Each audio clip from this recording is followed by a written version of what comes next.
Pagi ini kita akan bahas tema tentang ridho kepada anak. Sebelum kami mengungkap satu materi tentang bagaimana anak itu berkembang, kami ingin sedikit mengisahkan sebuah kisah yang tertera abadi di dalam surat Al-Baqarah. Kenapa di dalam surat setelah Al-Fatihah itu surat Al-Baqarah? Al-Baqarah itu artinya sapi betina. Dinamakan sapi betina karena termasuk kandungan setengah juz 2 halaman di dalam surat Al-Baqarah di juz pertama ini menerangkan tentang Al-Baqarah. Banyak orang menyangka bahwa Al-Baqarah ini adalah tentang sapi betina. Tapi hakikatnya cerita tentang Al-Baqarah ini adalah cerita tentang pengabdian seorang anak terhadap ibunya dan bagaimana seorang ibu ridho kepada anaknya.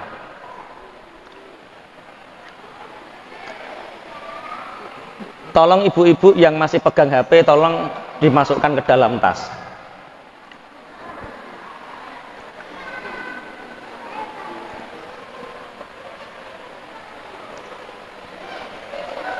Biarkan anak bermain sebagaimana apa yang mereka sukai, tapi sebagai orang tua jangan pernah menjadikan contoh yang tidak baik terhadap anaknya.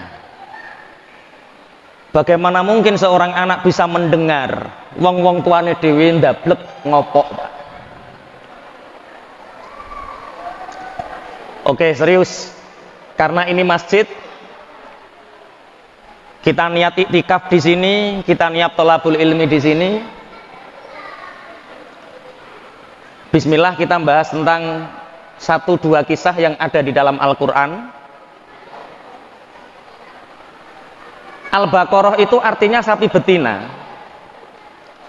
Tapi di dalam Al-Baqarah ini ada satu pengabdian seorang anak terhadap ibunya dan bagaimana ibunya ridho terhadap anaknya. Ketika Nabi Musa alaihissalam diutus oleh Allah menjadi Rasul, ada seorang paman yang membunuh keponakan, di mana keponakannya ini adalah anak yatim yang kaya raya. Kemudian tiba-tiba pamannya yang membunuh ini melaporkan kejadian ini kepada Nabi Musa, meminta keadilan. Tujuannya 2. Satu, istihza karena dia tidak percaya bahwa Nabi Musa itu Rasul atau Nabi. Seandainya Bani Israel ini mempercayai Nabi Musa itu sebagai Rasul dan Nabi, maka tidak akan pernah berani melapor karena Allah pasti memberi jawaban. 1. Yang kedua, tujuannya lapor itu adalah untuk mengelabui bahwa pembunuhan ini tidak akan pernah ada yang tahu karena dia yang membunuh, dia yang melapor. Akhirnya setelah Nabi Musa dilapori, Nabi Musa ini bermunajat kepada Allah meminta jawaban. Ternyata jawabannya adalah suruh Bani Israel untuk membawa seekor sapi. Sebenarnya mudah, Al-Baqarah itu sapi betina. Tapi Allah membuat hati Bani Israel itu keras sehingga sapi ini menjadi sulit. Qalu da'u lana rabbaka yubayyin lana mahi. Hai Nabi Musa, mintalah kepada Tuhanmu ini sapi yang bagaimana? Qala innahu yaqulu innaha baqaratul la faridu wala bikr. Sapi ki cara kene sapi sing dek doro. Urung tau mana ya ora prawan cilik nemen, dadi cara kene doro. Kenapa Allah menurunkan sapi ini menjadi sulit sing rupane ngene? Qalu da'u lana rabbaka yubayyin lana maulunuha. Kriterianya di samping sapi ki seperti ini, urung tahu mana, ya ora cilik nemen doro. Yang warnanya bagaimana? Yang warnanya kuning. Yang tidak pernah digunakan untuk bekerja. Ternyata di lain itu, di sisi cerita itu, Orang-orang Bani Israel mencari sapi ini kriterianya. Tapi di dalam sisi yang lain ada seorang ayah berpesan kepada istrinya, ibu, nanti sewaktu-waktu aku meninggal, maka aku punya warisan seekor sapi betina, berikan kepada anakmu. Maka ketika anakmu ini nanti anak yang soleh, dengan menyebut namanya saja, sapi betina ini akan lulut. Kemudian betul ketika ayahnya meninggal, anak ini menginjak remaja, nak, bapakmu memberi warisan kepadamu seekor sapi betina, carilah di kebun dengan tempat wilayah antara ini sampai ini, di sana nanti panggillah nama sapi itu, maka sapi itu akan muncul menemuimu. Akhirnya dicari oleh pemuda ini, pulang membawa sapi. Sapinya berwarna kuning, betina, belum pernah melahirkan dan tidak terlalu kecil. Terus apa yang aku lakukan dengan sapi ini, ibu? Jualah, nak, tapi dengan satu syarat, jualah 3 dinar, tapi siapa yang membelinya harus menemuiku dan berembuk denganku. Baiklah ibu, akhirnya sapi ini dibawa oleh anaknya ini ke pasar. Di tengah perjalanan sebelum sampai pasar, ada seseorang, ini sebenarnya malaikat tapi membawa menungso. Nah, iya bapak, mau kau bawa kemana sapimu? Mau tak jual ke pasar. Harganya berapa? Harganya 3 dinar, tapi harus berembuk dulu dengan ibuku. Kalau bapak berkenan membeli, maka belilah, tapi transaksinya dengan ibu. Kata orang ini, nak, tidak usah berembuk dengan ibumu. Aku beli dengan 6 dinar. Sudah, aku nggak usah menemui ibumu, kamu nggak usah pulang dulu, langsung tak kasih 6 dinar, sapimu tak bawa. Kira-kira bapak ibu umpama iku sampeyan sing nggawa sapi, kira-kira mbok culke apa ya digawa muleh neh? Diculke. Perkara kadang-kadang moto duwiten niku ngalahkan sebuah esensi pengorbanan dan jiwa kesetiaan terhadap orang tua. Tidak bapak? Baiklah kalau begitu bapak tunggu di sini atau pulang dulu, besok kita ketemu di sini.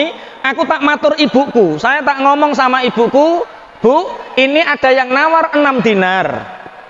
Tapi tidak usah berembuk dengan ibu, tapi aku tetap pulang. Ini bagaimana bu, tak jual 6 dinar, ya nak, jual 6 dinar nggak apa-apa, tapi tolong orangnya suruh nemui aku. Akhirnya ketemu lagi sebelum pasar, orang ini datang lagi, nawarnya tidak 6 dinar, tapi 12 dinar.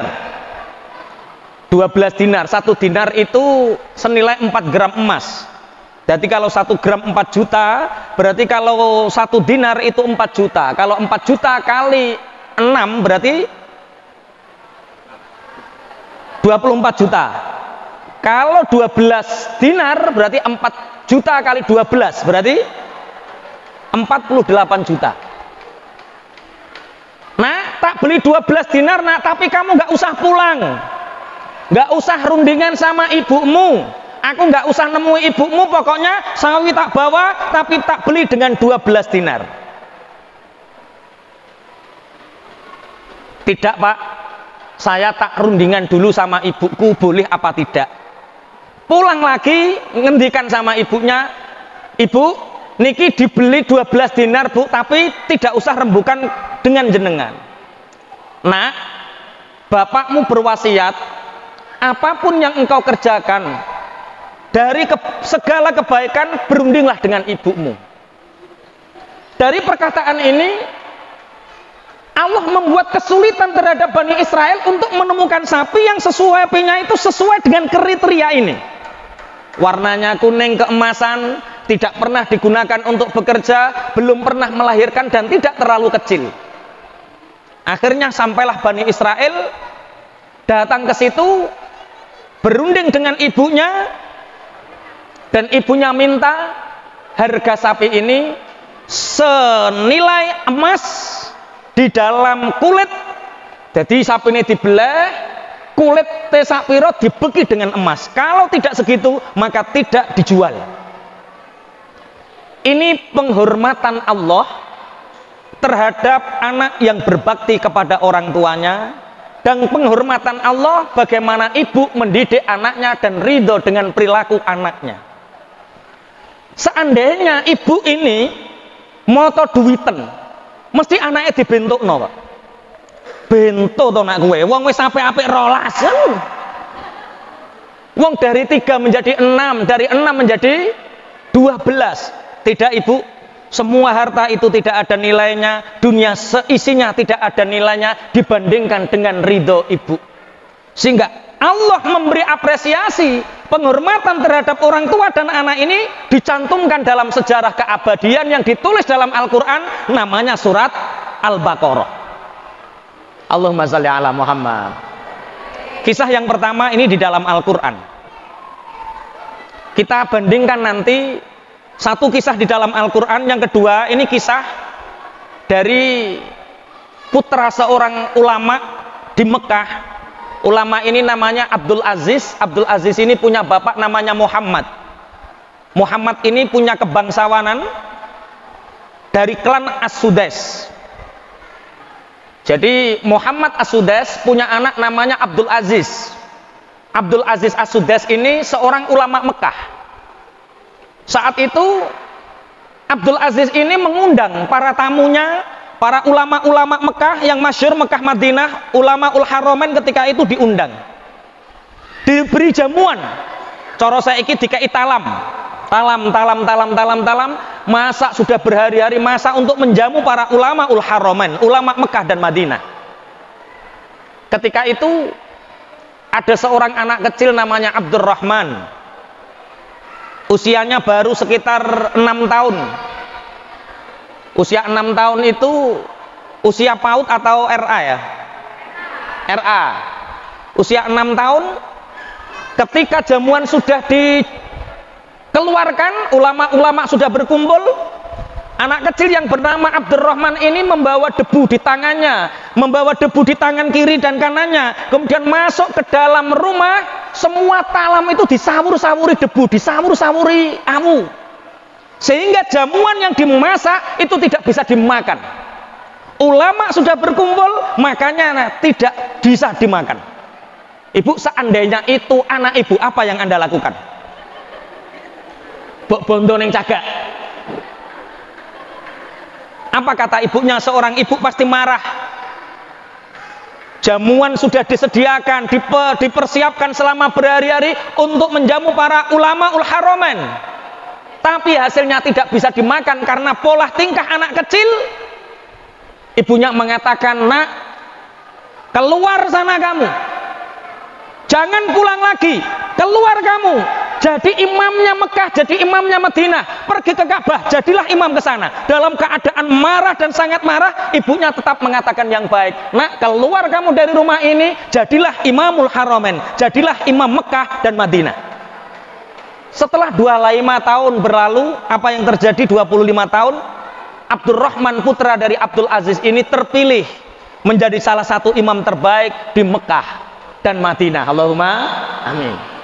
Jadi menyikapi tentang anak yang usia 6 tahun seperti ini, menurut saya, kalau pendapatnya Sayyidina Ali di beberapa makalah disebutkan bahwa anak usia 0 sampai 4 tahun itu jadikan seperti seorang raja, kemudian 4 tahun sampai 8 tahun jadikan seorang pangeran. Bagaimana kita berperilaku terhadap pangeran, ya seperti itu terhadap anak kita yang 4 sampai 8 tahun.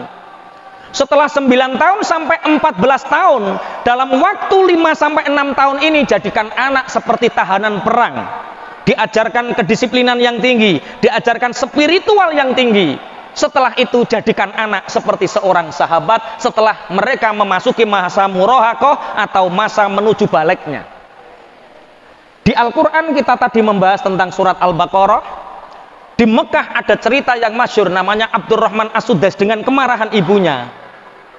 Di Indonesia kita sering mendengar cerita tentang Malin Kundang. Di Indonesia ada nggak cerita tentang Birrul Walidin yang masyhur? Kenapa yang diceritakan di Indonesia rata-rata Malin Kundang? Malin Kundang itu anak yang durhaka terhadap ibunya. Makanya ini tantangan kita sebagai ustadz dan ustadzah, tantangan kita adalah memberi cerita di di Indonesia ini biar tidak hanya Malin Kondang yang menjadi dominasi cerita-cerita rakyat, tapi mestinya cerita seperti Uwais Al-Qarni, Abdurrahman As-Sudais, dan surat Al-Baqarah ini menginspirasi kita. Dari 3 cerita ini kita bisa menarik kesimpulan bahwa ibu bapak, masa depan anak Anda itu jangan dicemaskan. Jangan pernah cemas terhadap masa depan Anda. Karena rizki itu sudah dijatah sama Allah. Adapun ikhtiar kerja, ikhtiar itu adalah sebagai ladang ibadah. Jadi ketakutan terhadap masa depan anak, kecemasan terhadap masa depan anak, kalau itu berlebihan, itu akan menjadi doa. Sehingga anak-anak kita juga akan merasa cemas. Nah terus bagaimana agar masa depan anak kita ini menjadi masa depan yang seperti yang kita harapkan? Kuncinya satu, ridholah terhadap anak dalam keadaan apapun. Ridholah, ngapunten Bapak Ibu. Seandainya di usia 7 tahun kita diuji sama Allah, anak kita mencuri uang temannya, apa yang harus kita lakukan? Menghukumnya mungkin ya, mempelajari mengatakan nak seperti ini mungkin ya, tapi ada yang lebih dari itu. Apa? Ridho. Najan maling iku anakmu, najan polai karu-karuan iku anakmu, dan anakmu akan menjadi apa itu tergantung ridho bapak dan ibunya. Hadirin wal hadirat, sebelum sesi tanya jawab, saya ingin bercerita tentang kakak saya yang kedua. Kakak saya yang kedua itu dibanding saudara yang lain agak aneh. Kalau kakak yang pertama itu nurut, rajin, seneng ngaji, kakak kedua ini dekat sama ulama, dekat sama habaib, disenengi kiai, disenengi habib, tapi mabuk ya seneng, judi ya seneng. Usia remaja, usia beliau saat itu 16 tahun, sudah sering mabuk, pulang wok. Pernah pulang itu membawa uang banyak Pak. Ditakoni sama ibu, ikut duit apa le? Duit nang-nangan kopek. Banyak. Ketika itu kakak pertama saya itu baru menikah, dikasih Kang, tak kei duit tapi nang-nangan kopek, tukokno wedhus 7. Kemudian kakak saya itu ada yang perawan saat itu, nduk iki tak tukokno kalung utawa ali-ali, mbok tukokno wedhus ya ora apa-apa, dijual tukokno wedhus Pak. Tapi iki terus terang, iki nang-nangan kopek. Setelah beberapa bulan wedhusnya mati kabeh Pak. Tapi yang aneh yang saya rasakan terhadap ibu saya, ibu dan bapak saya selalu mengatakan, le masih kue tukang mabuk le, kue ku tetep anakku. Masih tukang judi le, kue tetep anakku. Mbok apa sing mbok lakoni masih kue salah, kue wis ngerti kue salah. Tapi aku ibumu tidak akan pernah mengatakan kamu bukan anakku. Wes le pokoke masih kue mabuk, nek turu neng omah, ojo neng ngone wong. Nek pingin mbok repoti ibumu, aja ngrepoti wong. Kowe nek kepengin kopek oleh, tapi aja ngentekno donyane bapak ibumu, donya dhewe entekno gak apa-apa. Ibu ridho, kowe tetep anakku.